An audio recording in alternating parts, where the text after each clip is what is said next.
Weet julle dat daar 'n nuwe Afrikaanse fliek in teaters draai? Dit speel hier in Suid-Afrika en ook in Namibië en dit is die Quicksilvers. Dit is 'n fantastiese girls trip movie of 'n road trip movie.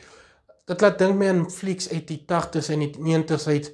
Dit is net pret van die begin tot die einde. Ek glo die 4 main tannies het 'n fantastiese job gedoen in hulle se karakters. Elke karakter is so uniek dat iemand kan relate met hulle. So die movie is nie net vir alle oupas en omas daar buite nie, maar ook hulle kinders en kleinkinders.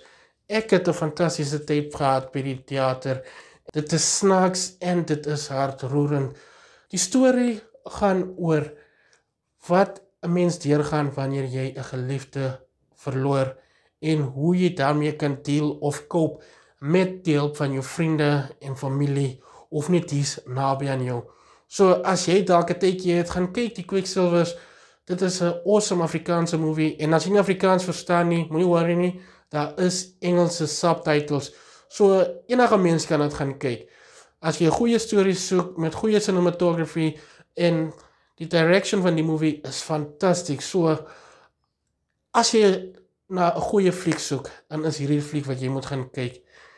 Ek kan nie wag om dit weer te kyk en hopelik hierdie keer met my familie en vriende.